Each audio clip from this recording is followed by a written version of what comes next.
એમાં એક જણાને એમ થયું કે હોય તો હોય ખરો, એક બાજુ જગતની સમૃદ્ધિ છે અને એક બાજુ જગતની ગરીબાઈ છે, હોય તો હોય હો. અને દરવાને જઈને અખતરો તો કરી આવ, શું કહે છે ભગવાન? ભગવાનની પાસે જઈને કીધું, પ્રભુ હિંડોળા ખાટે ત્રિલોકનો નાથ ત્રિભુવનનો અધિપતિ હિંડોળા ખાટે હિંચકે છે કનૈયો, પટરાણીઓ હિંચકા નાખે છે. પણ આજ દરવાને જઈને કીધું, પ્રભુ એક ત્રણદીથી પોરબંદરથી બ્રાહ્મણ આવ્યો છે અને એમ કે છે કૃષ્ણ મારો મિત્ર છે, અમે એક જ ગુરુના આશ્રમમાં ભણતા હતા, 3 દિવસથી તમને મળવા માટે તલખે છે પણ અમે આવવા નથી દેતા. આજે એમ કીધું કે જો મરી જાઉં તો મારી તાંદુલની પોટલી પહોંચાડજો, એટલે કહેવા માટે આવ્યા છીએ. પણ સુદામો જ્યાં શબ્દ સાંભળ્યો ત્યાં તો ત્રિભુવનના અદ્ભુત ગડગડતી દોટ મૂકી. હો ભાઈ, પતિ કેવો હોય, બાપ કેવો હોય, દાસ કેવો હોય, જનેતા કેવી હોય, દુશ્મન કેવો હોય અને મિત્ર કેવો હોય. ભગવાન કૃષ્ણ ચંદ્રમણી ઈ જ્યારે ગોકુળ તજી મથુરા તજી સાગર કિનારે જઈ વસ્યા, ત્યાં પણ પ્રભુને મારવા જોધા જરા સનના દશા. ગોકુળમાંથી મથુરામાં, મથુરામાંથી દ્વારકામાં. ઈ ગોકુલેશ કૃષ્ણ છે, ઈ મથુરેશ કૃષ્ણ બની ગયો, મથુરેશ પાછો દ્વારકેશ બની ગયો અને સોનાની દ્વારકાનો માલિક. પણ એના ભાઈબંધ, એના મિત્ર પોરબંદરનો સુદામા નામનો એક બ્રાહ્મણ, એક વિપ્ર, એને ખબર પડી કે મારો મિત્ર, મારો ભાઈબંધ એ દ્વારકાનો મહારાજા બન્યો. તું બન્યો દ્વારકાનો ધણી, જ્યાં છોગાળા રણ છોડ, ત્યાં તો મારા અંગના મરોડ, પછી હવ પલટાણા સાંભળા. સાહેબ પોરાના પલ્લા છૂટે છે સુદામાને, મારો ભાઈબંધ દ્વારકાનો અધિપતિ બન્યો. ઈ દ્વારકાના અખૂટ વૈભવમાં આળટવા વાળો ભગવાન કનૈયો છે. ઈ એક દિવસ સાંજના ટાણે ગોકુળ સામે જોઈ અને રોવે છે. ઈ ઉદ્ધવે જ્યારે ભગવાન કૃષ્ણને રોતા જોયા ત્યારે કીધું, પ્રભુ હવે તને કયા સુખની ખામી છે, શું કામ રોવસ તું? દ્વારકાનો ધણી ભગવાન દ્વારકેશ એ બોલ્યો છે, ઉદ્ધવ એ તને નહીં સમજાય બાપ, હું શું કામ રહું છું એ તને નહીં ખબર પડે. કારણ કે દ્વારિકામાં કે છે મને એ હવ પ્રભુજી પધારો, ત્યારે મને સાંભળે છે જશોદાનો રે તુકારો, ઓલો વ્રજવારો મને સાંભળ્યો રે જી.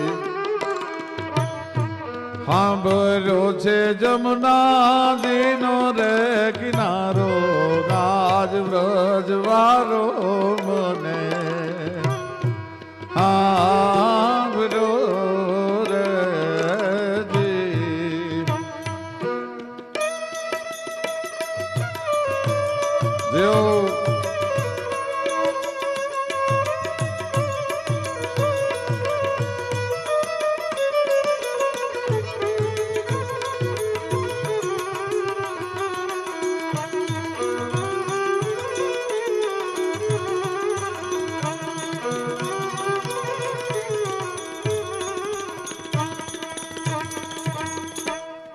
દ્વારિકાની ગલીઓમાં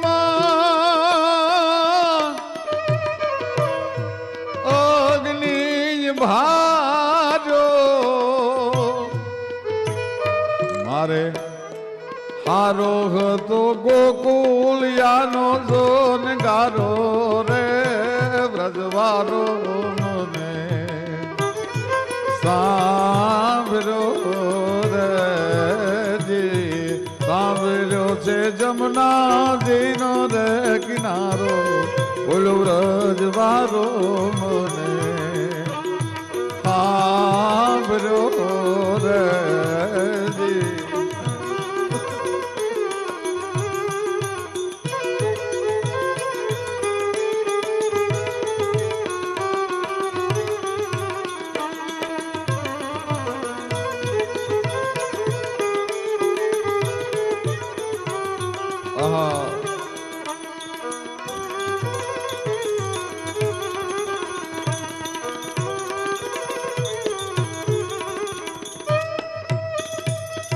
દ્વારિકામાં કે છે મને હો પ્રભુજી પધારો, ત્યારે મને સાંભળે છે મારી જનેતા જશોદાનો તુકારો વ્રજવારો મને સાંભળ્યો.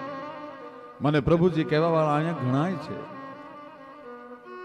પણ અમૃત ભરેલ આપ તુકારો જનની તણો, બીજા ભણશે બાપ એ તો કોરા આખર કાગડા.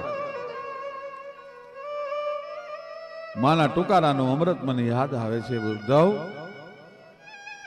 અને દ્વારકાની ગલીઓમાં અગ્નિ ભાર્યો એથી હારો હતો મારે ગોકુળિયાનો ગારો રે વ્રજવારો મને સાંભળ્યો. બધાએ સાંભળ્યા. એમાં એનો ભેરુબંધ, એનો ભાઈબંધ, એનો મિત્ર, એનો સખા એ સુદામો સાંભળ્યો ભાઈ. પણ મહારાજાની બેડીઓ પગમાં પડી ગઈ છે. સુદામાને મળવા કેમ જઈ શકાય રાજવૈભવ મૂકીને? અને આ બાજુ સુદામા ને ગરીબી આંટો લઈ ગઈ છે. એક ટાણાનો અનાજ નથી.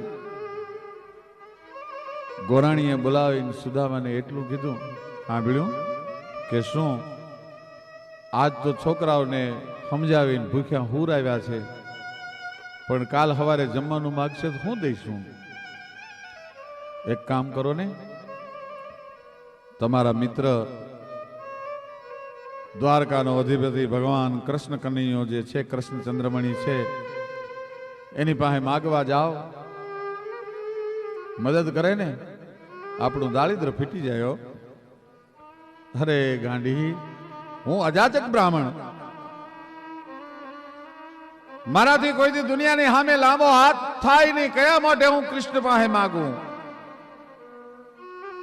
કે ભૂદેવ, કૃષ્ણ પાસે માગવાનું ન હોય એ સમજી જશે. લીંબડી કવિરાજ શંકરદાનજી લખે છે, અંતરના ઊંડાણની ક્યાંય ચોરે ન ચર્ચાય, પણ કોક વેધુ પાછું વંચાય સીતની વાતું શંકરા. કવિ કાગ તો ના પાડે છે કે મિત્રને વેધુને તો કહેવાય જ નહીં. એને તમારા દુઃખના રોદડા તમારા ભાઈબંધ પાસે, તમારા મિત્ર પાસે ન રોશો. કારણ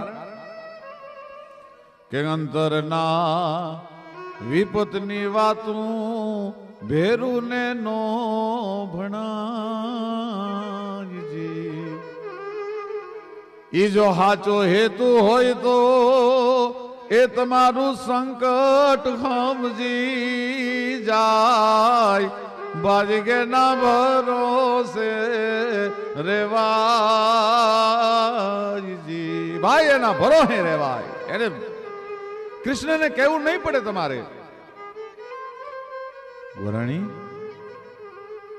હું ત્યાં જાઉં, મારે કંઈક લઈને જવું પડે, આપણી પાસે કાંઈ નથી. ગોરાણી, ખાલી હાથે હું કેમ ભાઈબંધને મળવા માટે જાઉં? એના છોકરા હોય, કૃષ્ણ મારી ઓળખાણ કરાવે, હું એના છોકરાના હાથમાં હું દઉં? મારી પાસે કાંઈ નથી. ગોરાણી, હવાસેર તાંદુલ જે હતા, સવારમાં છોકરાને રાંધીને ખવડાવવાના, એ તાંદુલની પોટલી ભાઈ વાળી હો. અને હાજે ગોરાણી તાંદુલની પોટલીને સીવવા માટે બેઠી. પણ કવિ એમ લખે છે કે ગોરાણીએ, સુદામાના પત્નીએ તાંદુલની પોટલીની હારે એમાં સામળિયાને સીવી લીધો ભાઈ. ભગવાન કૃષ્ણને સુદામાના પત્ની એમ કહેવાય કે પોતે તાંદુલની પોટલીને હારે અંદર પોતાના સ્નેહની ગાંઠથી સીવી લીધો હતો. અંદર ભાઈ આવ્યો છે, દ્વારકા આવ્યો છે. સોના ને દ્વારકાનો માલિક આ ગરીબ બ્રાહ્મણને કોણ મળવા દે? દરવાનો રોકે છે. અરે મારો ભાઈબંધ છે એને મળવા માટે આવ્યો છું કૃષ્ણ. અમે એક જ ગુરુના આશ્રમમાં સાંદીપનીના આશ્રમમાં ભણતા હતા. કોક જઈને કયો તો ખરા તારો મિત્ર સુદામો આવ્યો છે. હવે જા જા, તારી જેવા અહીંયા કેટલાય હાલી નીકળ્યા છે. તને કૃષ્ણ તારો ભાઈબંધ હોય કોઈ માનતું નથી ગરીબ બ્રાહ્મણની વાત. એક દી, બે દી, ત્રણ દિવસના ઉપવાસના કડાકા દ્વારકાની બજારમાં થયા.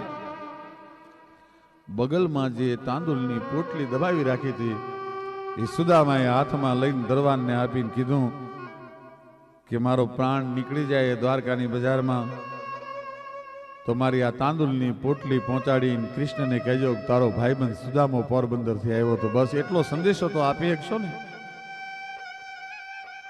એમાં એક જણાને એમ થયું કે હોય તો હોય ખરો. એક બાજુ જગતની સમૃદ્ધિ છે અને એક બાજુ જગતની ગરીબાઈ છે. હોય તો હોય હો. અને દરવાને જઈને અખતરો તો કરી આવ. શું કહે છે ભગવાન? ભગવાનની પાસે જઈને કીધું પ્રભુ હિંડોળા ખાટે ત્રિલોકનો નાથ ત્રિભુવનનો અધિપતિ હિંડોળા ખાટે હિંચકે છે કનૈયો. પટરાણીઓ હિંચકા નાખે છે. પણ આજ દરવાને જઈને કીધું પ્રભુ એક ત્રણદીથી પોરબંદરથી બ્રાહ્મણ આવ્યો છે અને એમ કે છે કૃષ્ણ મારો મિત્ર છે, અમે એક જ ગુરુના આશ્રમમાં ભણતા હતા. 3 દિવસથી તમને મળવા માટે તલખે છે પણ અમે આવવા નથી દેતા. આજે એમ કીધું કે જો મરી જાઉં તો મારી તાંદુલની પોટલી પહોંચાડજો એટલે કહેવા માટે આવ્યા છીએ. પણ સુદામો જ્યાં શબ્દ સાંભળ્યો ત્યાં તો ત્રિભુવનના અદ્ભુત ગડગડતી દોટ મૂકી હો ભાઈ. આવ્યો મુજ બાપલિયો આવ્યો, સાચો મુજ સ્નેહી આવ્યો, બાળા પડનો ભેરું આવ્યો, ગોકુળ યાના ગીત લઈ આવ્યો, આવ્યો મુજ બાપલિયો આવ્યો હો. દોટ મૂકી ભાઈ જગતના નાથે. પણ ખબર પડ્યા ને વાલો એ દોડા ગીરધારી પછી ત્રિક મેં લીધો છે જેને સોને તેડી એને આહુડા ખળક્યા આંખથી રેજી. ખબર પડીને વાલો દોડ્યો ગીરધારી પછી ત્રિક મેં લીધો છે એને તેડી આહુડા ખળક્યા આંખથી. થાકીને આવેલો છે. ગરમ પાણી મુકાઈ ગયા ભાઈઓ અને આંગડા ઘસે છે એની. કેવો સુદામા ભાગશાળી હશે વિચાર તો કરો. બ્રહ્માંડનો અધિપતિ એની પટરાણીઓ છે, રૂક્ષ્મણીજી છે, એ આ ચોળી જોડી અને બ્રાહ્મણને નવરાવે છે કે આંગડા ઘસે છે એની એ જોને આઠે પટરાણી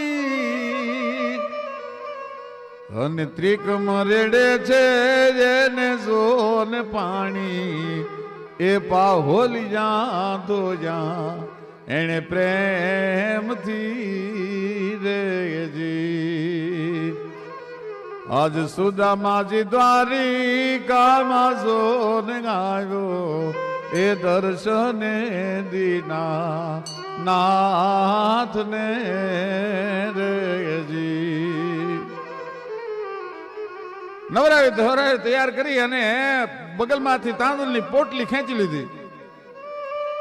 પોતે તાંદુલની મુઠ્ઠીઓ ભરી ભરીને કૃષ્ણ મીંડા ખાવા. સુદામા બાળપણ યાદ આવી ગયું. બાપ શું તારા તાંદુલમાં મીઠાશ છે. રૂકમણીજીએ કાનમાં કીધું કે એકાદી મુઠ્ઠી મારા માટે રાખજો કારણ કે ન્યા સુદામાને આપવાનું છે મારે આપવાનું છે. તમે કાંઈ નહીં કરી શકો. હું લક્ષ્મી છું એટલે એકાદી મુઠ્ઠી મારા માટે રહેવા દો. કે તાંદુલ જમે ને વાલો એ વારે રાણી રૂકમણી. એક મુઠ્ઠીના બદલામાં મારે એને વૈભવ આપવાનો છે. પ્રભુ એક મુઠ્ઠી તો મારા માટે રહેવા દે ભલા માણસ. 1 દી 2 દી 5 દી 15 દી 6 મહિના સુધી સુદામાને રોક્યો છે. રોજ નવા પકવાન બને છે, જમાડે છે. સુદામા બિચારો આંખ બંધ કરે ત્યાં એના ભૂખ્યા છોકરા દેખાય છે. પણ શું કરું? આ કૃષ્ણ કેવો કઠોર થઈ ગયો. 6 મહિનામાં એકેય દી મારા ઘરના સમાચાર પૂછ્યા નહીં. મારી પત્ની શું કરે, મારા બાળકો શું કરે, મારી આર્થિક સ્થિતિ કેવી છે, મારી ગરીબાઈ કાંઈ પૂછતો નથી. એટલો બધો માણસ બદલાઈ જતો હશે. વલણ અવળું નિહાળી વિશ્વનું કાં ગમ કરે નાઝીર. સમય બદલાય છે ત્યારે બધા બદલાઈ જાય છે. એટલો બધો વૈભવમાં એને વૈભવનો નશો ચડી ગયો. મારા બાળક કેમ દિવસો કાઢતા હશે, મારી પત્ની કેટલી મુંજાતી હશે. 6 મહિને કીધું કે પ્રભુ હવે હું રજા લઉં, મને જવા દો, મને મારા છોકરા યાદ આવ્યા છે. આગ્રહ ન કર્યો રોકાવાનો. ભલે બાપા જાવું છે. ઉદ્ધવ અને કૃષ્ણ એને મૂકવા માટે દ્વારકાના સીમાડા સુધી ગયા છે. છેલ્લા જોહાર સુદામાએ કરી લીધા અને સુદામો પોરબંદરના રસ્તે હાલતો થયો. ભગવાને કીધું કે આય સુદામા ગોરે, આ તારી ફાટલી પોતડી લેતો જા ને મારી પિતાંબરી મને પાછી દઈ દે. ત્યાં તો સુદામાને ધરતી માર્ગ આપે તો હમાઈ જવાનું મન થઈ ગયું. હો એટલો બધો સંપત્તિમાં ગાંડો થઈ ગયો. એક પોતળી પહેરી છે, એ પોતળીનો મારા અંગ ઉપર રહેવા દીધી, પણ તોય આ દેશનો વિપ્રા, દેશનો બ્રાહ્મણ એ ત્રિલોકના નાથનો આભાર માને છે કે એક પોતળી જો કૃષ્ણે મને આપ્યો હોત ને તો કોક દીક તો એમ કહેત ને કે આ પોતળી આપી હતી મારી હતી. હે પ્રભુ, તે મારું અજાચક વ્રત જાળવ્યું છે. તોય આભાર માને છે ભગવાનનો. પોતાની ફાટલી બિચારા પોતળી પહેરી સુદામો હાલતો થયો. એ સુદામા જ્યારે હાલતો થયો ત્યારે ઉદ્ધવે એટલું કીધું, પ્રભુ એક ચપટી તાંદુલમાં રૂક્ષ્મણીજી અને મહેલ ખડા કરી દીધા છે. તમે જો જરાક કાનમાં હાલતી વખતે સુદામાને કીધું હોત ને કે તારું દુઃખ તો હજારો જોજન દૂર વહી ગયું છે, તારા છોકરા સુખી છે, તારા પત્ની સુખી છે, તો બિચારા બ્રાહ્મણને દ્વારકાથી પોરબંદર સુધીનો થાક ન લાગતો. ત્યારે કૃષ્ણ રોતા રોતા બહુ સરસ બોલ્યા છે, ઉદ્ધવ, મારા આંગણે 6 મહિનાથી માગવા આવવા વાળો માણસ પોતાના મોઢેથી માગી ન શક્યો હોય તો હું દેવા વાળો કયા મોઢે કહી શકું કે મેં તને એટલું દીધું છે, મારાથી ન બોલી શકાય.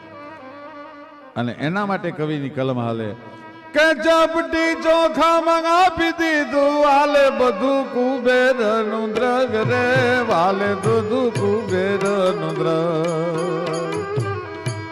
એ જી નાથ ના નાથે એ મેર કરી ગણ માનું નથી, અપ સાહેબ બનું મિત્ર તો બનું જેવો, સુદામા ને માધવા જેવો, બનું મિત્ર તો બનું જેવો, સુદામા ને માધવા જેવો.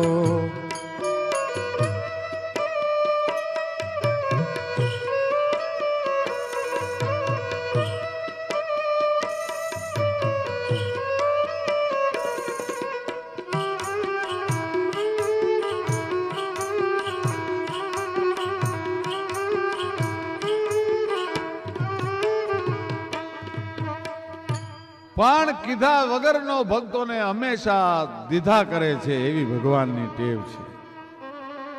આવ તારા ગજ હેઠા મૂકી વજન મૂકીને વરવા, અરે 9 લખ તારા નીચે બેઠો કયે તુંબડે તરવા. પણ 14 ભુવનનો નાથ આવે, એક ચપટી ધૂળની પ્રીતે, વજન કરે એ હારે મનવા, ભજન કરે એ જીતે. મીરાબાઈના હાથમાં ઝેરનો કટોરો આવ્યો, મીરા ધ્રુજી ગઈ. એક ફોરું જો જીભમાં પડે, જીભને માથે ટેરવાની માથે પડે તો તાળું 1 સેકન્ડમાં ફાટી જાય. આવું હળાહળ વિષ હતું. ભક્તો પણ ઘણીવાર બીના છે. પીવાય નો પીવાય, પીવાય નો પીવાય. મીરા મૂંઝાણા છે. ત્યાં તો કનૈયાને ફાળ ઉપડ્યો કે જો મીરા ઝેર નહીં પીવે ને તો મારા નામ ઉપર કાલ દુનિયા કોઈ ભરોહો નહીં કરે. અને મુરલીધર દેખાણો ભાઈ અંદર.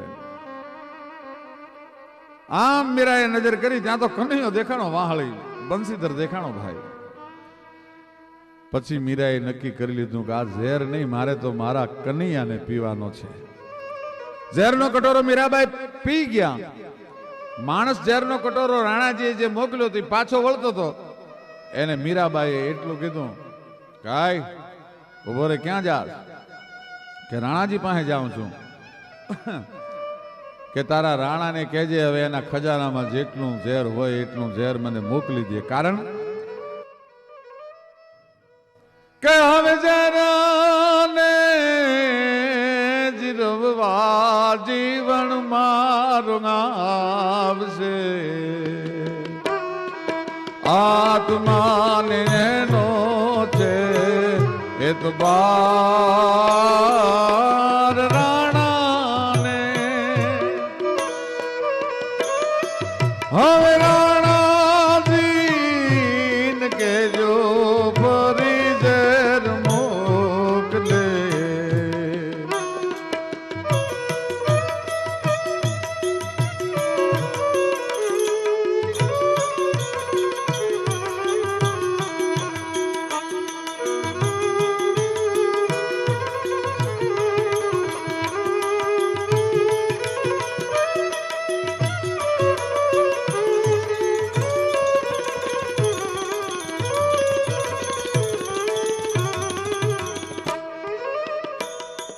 મારું હૈયું રે રે હોઠે જીલતા.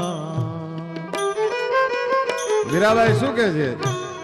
અમારા ભગુભાઈ રોહડિયા નામનો કવિ, દેવ કવિ, એ લખે છે કે ઝેર પીધા પછી એને બળતરા નહોતી પડી, પણ હૈયું રે હોઠે જીલતા. રૂવે રૂવે ઉઠે છે રણકાર રાણાને. હવે રાણાજી કેજો ફરી ઝેર મોકલે. હવે